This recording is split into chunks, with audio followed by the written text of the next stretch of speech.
to my piano learning series. It's actually called the Worship Chord Hacking series.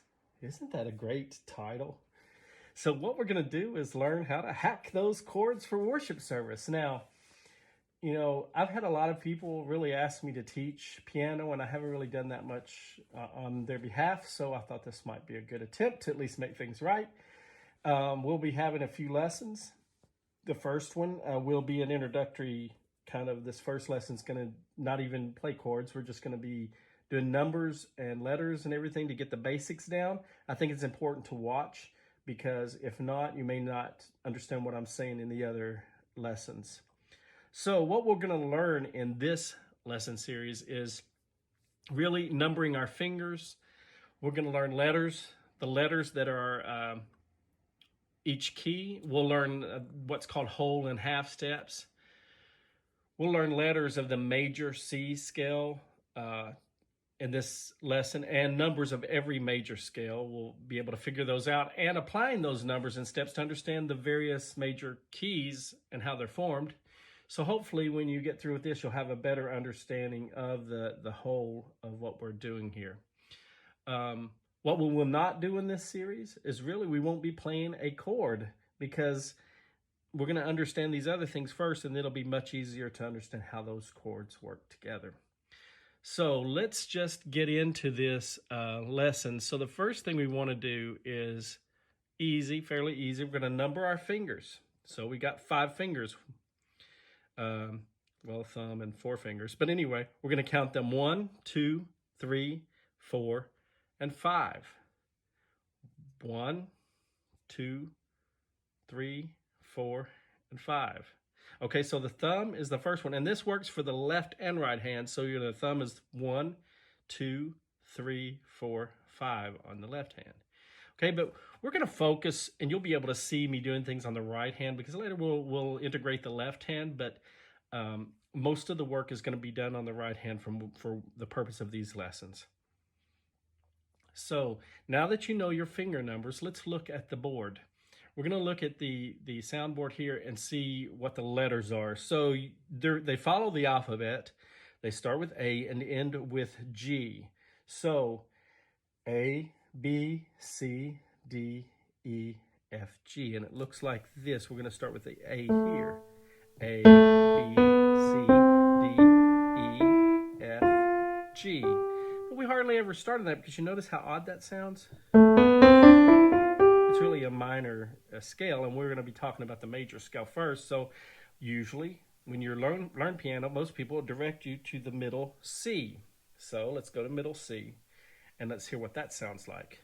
And we're going to go C, D, E, F, G, A, B, C. Hear that? C, D, E, F, G, A, B, C.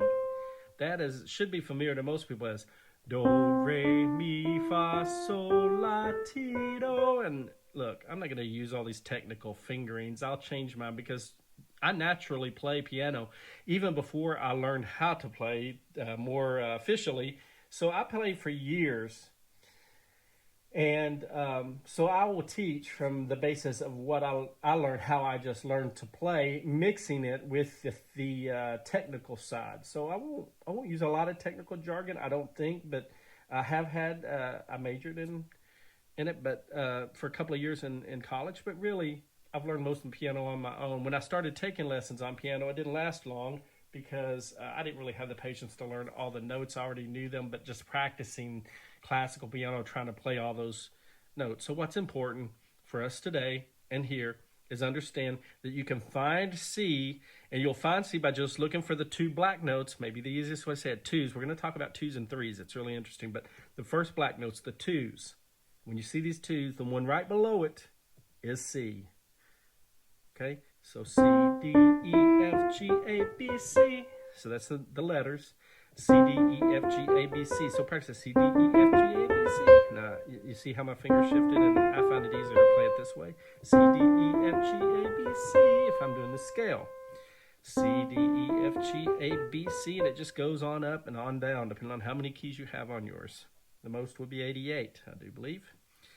So now that you understand that, we're going to turn those into numbers because this is going to be important. And playing by numbers is important in studios, music studios. You'll find numbers important even when you understand the letterings of chords. You'll see chords that have a 7, a 9, a 13, 2, a 4, a 3. These numbers appear on those chords. So to understand what they mean, you can find in these numberings. Now, I remember when I was doing worship at my local church, when I first started playing, I played with a lady named Barbara Hatfield, who is a great pianist, and I learned so much from her. And also, my own sister played the organ a lot. I never played the organ, but they both played the organ while I would play the piano. And they both could play both instruments, but I just really learned the piano. But as I was playing the piano, sometimes they would look at me and they would show me in their hand signals, they would do a 5, or they would do a 4, or they would do a 1. And this usually meant that we were going to play it in the key of C. 1 was meant C, just like we do here, C. And 4 went up C, D, E, F. So 4 was F. And 5 was G. And so I knew what keys we were actually going to be playing the songs in. And sometimes if I didn't know what chord to hit, they might throw it at me, like they might just say a 5, so I'd know I'm hitting G chord, and I would learn to do the chord. I would start with G, so I would know where I was at. But anyway, numbers are very important to what we're learning, and it'll be important to us here today. So let's look at this. We're going to start with C again. Where do we find it? Below these 2 black notes. Middle C is what this one's called. It's right in the middle. It's where most people would begin. C, D, E, F, G. 1, 2, 3, 4, 5. So 1, 2, 3, 4, 5, 6, 7, 8.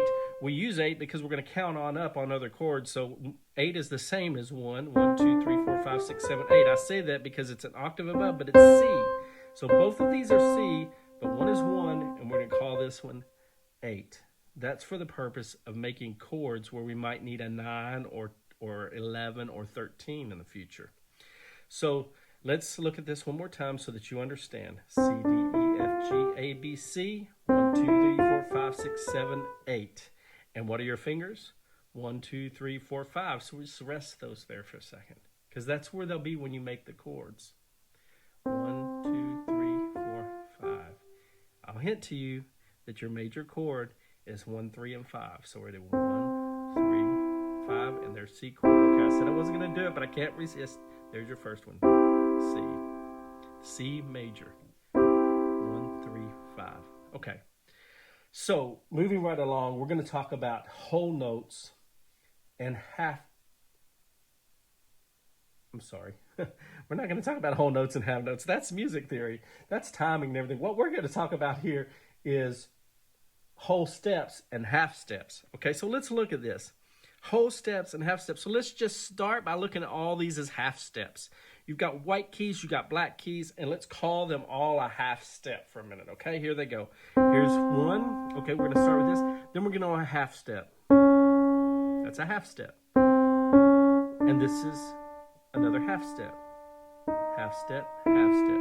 Half step, half step. That's not complicated, is it? Half step, half step. We're just moving half steps. That's called, by the way, the chromatic scale. Half steps. Half steps. So you could actually try to roll those through. Practice. A little difficult on this part. Okay, so there you go. Okay, so whole steps and half steps. So if we say whole step, what am I talking about here? I'm saying go up a half step to the other step. That makes, right? 2 halves is a whole. So we moved up a whole step. You got that? So this is a whole step. This is a whole step. But look at this. This is a half step. And we're working in C, and the C diatonic scale, or the C major scale is what it's called, because all of them are white notes. Do, re, mi, fa, sol, la, ti, do is white. If you start in any other place, they're not going to all be whites, only when you start on C. So in this, we're going to start with C, and C to D, or C 1 to 2, is a whole step. Whole step. Okay? D to E is a whole step. But E to F is a half step. So what are we doing? Whole step, half step. 2 whole steps and a half step. Then look at what we're doing here. We start with this, and we're going a whole step, a whole step, a whole step, but then here it's a half step. So what do we got? whole step, half step. Whole step, half step. Whole step, whole step, half step. So what we have is 2 whole steps and 3 whole steps together. Okay, 2 and 3. Watch. 1, 2, then a half step. 1, 2, 3, and a half step. Whole step, half step, whole step, half step. Oh, sorry, whole step, half step. So 2, 3. You get that? Whole step is 2. Then we go half step. Then we go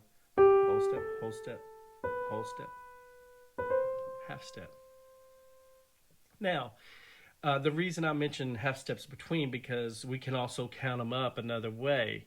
So let's not get stuck in all that. But as you see with your numbers on the diatonic scale, 1, 2, 3, 4, there's a half step there. When we make a chord, which is 1, 3, and 5, you're going to see this. We'll use half steps to figure that out and how far apart they are. And you find those are 3, 2. It's the opposite, 3, 2. 3, 2, 3 to here and 2 to here on the half steps. But for now, let's just know this. 5 fingers, 1, 2, 3, 4, 5.